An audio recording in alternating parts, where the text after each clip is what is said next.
mojoli. Orenda kuzomwezi ziri nya ezakoko ku mwezi gwokuno mwaka 2025.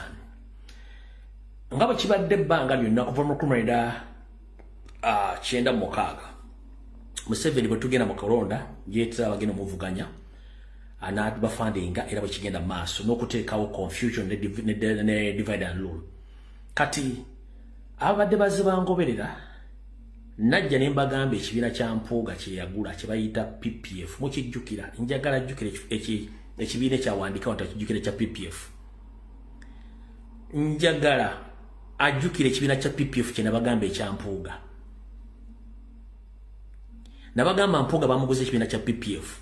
nenzija n'enkikuba n'enkiyuwa n'atya okujja okkirangirira kati kye yakoze n'akolagana ne Anita Amongi ne Balamu ne basindika kwabo abaliko ko mu Nuupu akatono bajje bakirangirira ensonga nti babeera ne options nyingi buli kaseera ezibuzaabuza naye njala bawa mutegere bulungi nnyo information. Ladies and gentlemen, saagala mutye wadde okubeera mu enkenyera yonna ekyakozesezza ebintu bino. One, Mpuuga talina kibiina mwagenda okujjako nga zibwa namunigina kati balonkinze no PPF nga nayo teri completely registered by EC nenga bajja later giregisteringa mujja kulanga bagenda kaleka tugenda kwegatta neki ne PPF which is tetulina buzibu nakyo nenjagadde bategeza nti ekibiina kino ekya PPF kya Mpuuga kati yasindise bana abaana bajje bakikole kiba kironkinge. Ladies and gentlemen, ngira bategeza ekibiina kino kya National Relievance Movement kya NRM n'abakiri bonna ngenda babategeeza mu mategere wabula kinjalo bawa assurance temutya, don't be scared, tebalina kye bali just wana balese confusing abantu nakubogera kumbadde sala nyoba platform ne yala soka bajjukiza nti avubuka bano bonna basinga obungi ba operative bwe ngambe kigambo operative bategeza omuntu akola ne state nga asobola okutta oba asobola okubegana wa information eri state ba operative kinjalo soko bagamba era balo baliko ko mu endale mu kifane mwakyabe nga kitambula ngenda bawa abantu bano ekifana kyekyo mbala bulungi nnyo kati wano wansi nga bebulandinze so temufaayo tembatya kati omwami ono eyeyita looya yoyo yabadde ayogera looya mutegedde bulungi nnyo zamutegera waje ekivana gye kiraga bulungi nnyo era yoyo wansi nakana akalala kati mu nkola yabwe yabuzaabuza ofuge ekigendera kyabwe kyekino bagala kukola kye tuyita ballot paper confusion. Lwaki bakola ballot paper confusion? State gye tudiringa nayo bayaye basobola okukola buli ekyetaagisa okubuzaabuza abantu. Mujjukire mu kusooka twayagala tuwandiise people power nga political party ne batugaana aba isi ne tusirika. President wamugana n'okwambala enkofiira people power n'omugate soboka naye nga Museveni yayambala enkofiira eyiye for his identification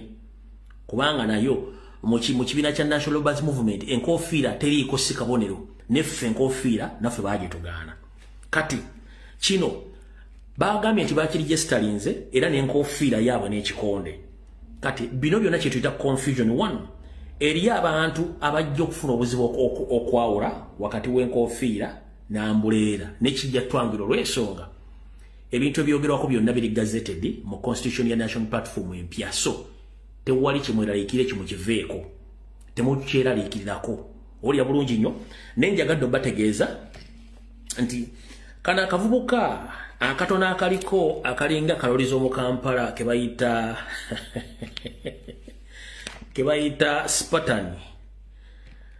Spartan nkwezenge eno yali yagaddeko okufuuka secretary general wa national platform nga esigita naba kubeera appointed. Kekano wano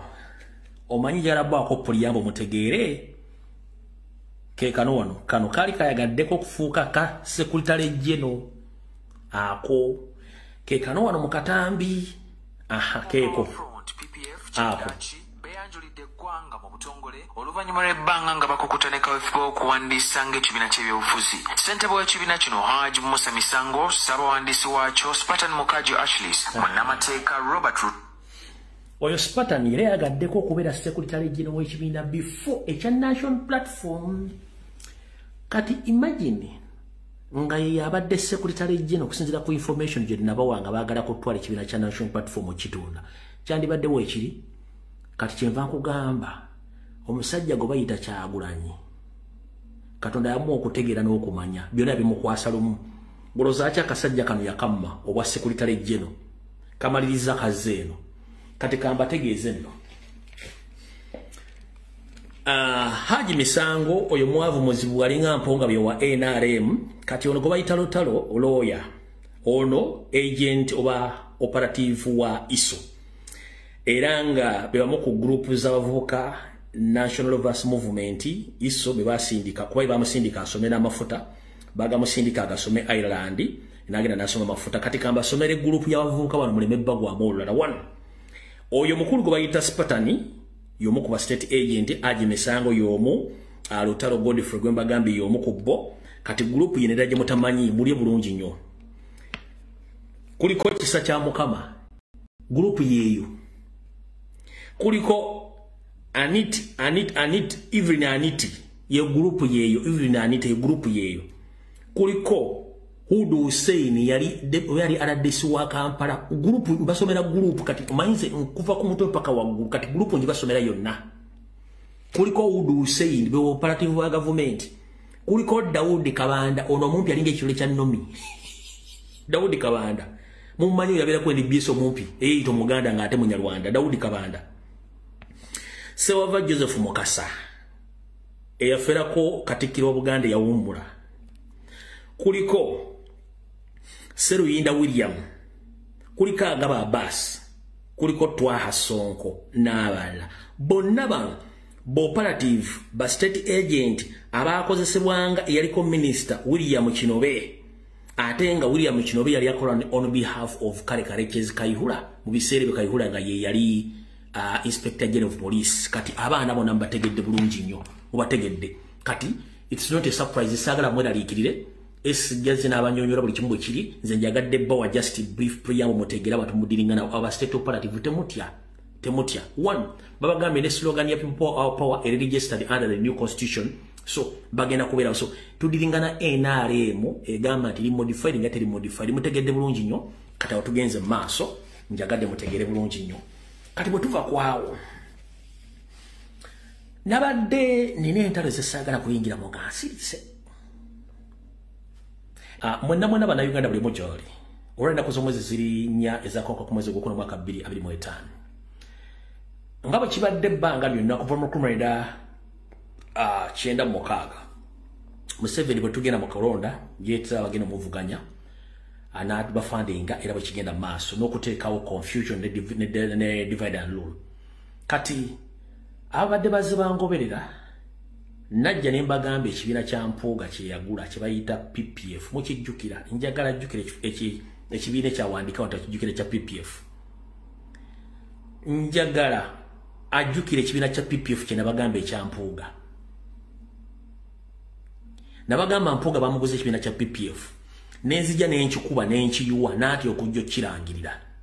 kati kye yakoze n'akolagana ne Anita Amongi ne Balamu ne basindika kwabo abaliko ko munnupu akatono bajje bakirangirira ensonga nti babeera ne options nyingi buli kaseera ezibuzaabuza naye njala bawa mutegere bulungi information. Ladies and gentlemen,